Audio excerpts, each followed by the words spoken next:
Hi, this is Dan Heisman, affiliate tutor for Chess FM. This is the Improve Your Chess video series for ICC members. In today's game, we're going to look at an over-the-board game that was played, so we don't have any time stamping. All right, so let's get right to the game. White plays knight f3.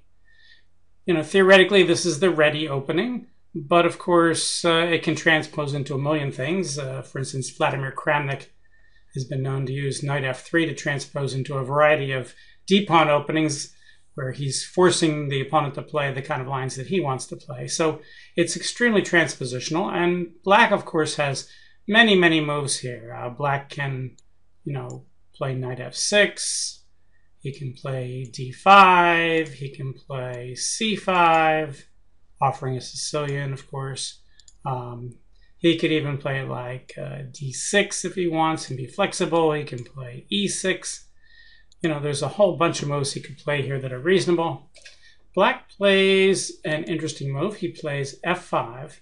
And now he's inviting the Dutch defense with d4.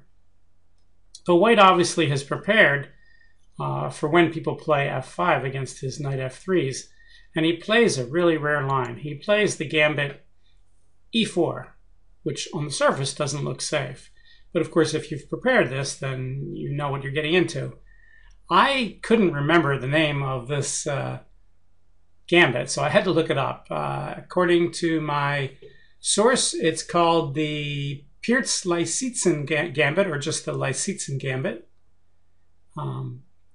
So, of course, black has to take the bait. When you're not sure what to do, if your opponent plays a gambit, the famous principle is, take it and then be prepared to give back the material if you have to.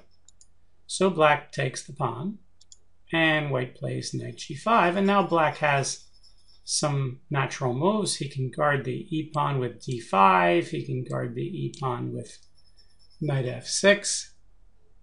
He chooses to play d5, and white has to break up the center, so he plays d3. The idea, again, being that if black takes, he can develop the bishop, and the bishop, and let's take a look at that for a second. If black takes and white takes, not only is white threatening, the h-pawn here, but the light squares around the king are getting a little bit airy, and, there's some queen moves coming in. So, there is some trickiness here when he does this.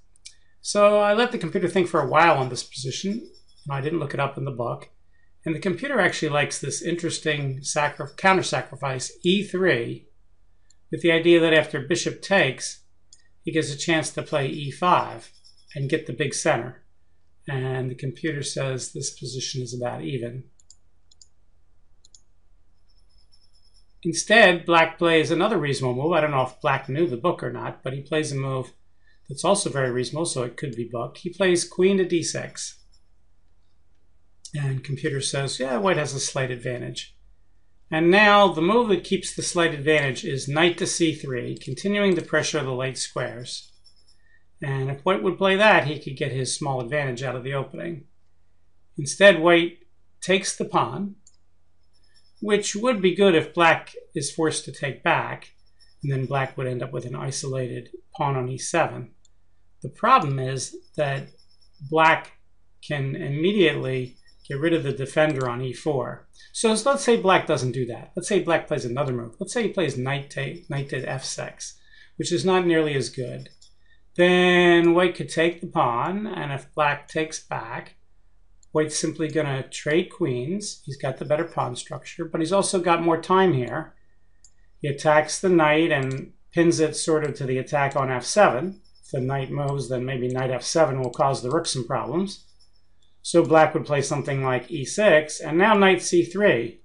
White's not worried about getting doubled isolated pawns, even in the endgame here, because black has problems guarding the e-pawn. For instance, after knight takes c3,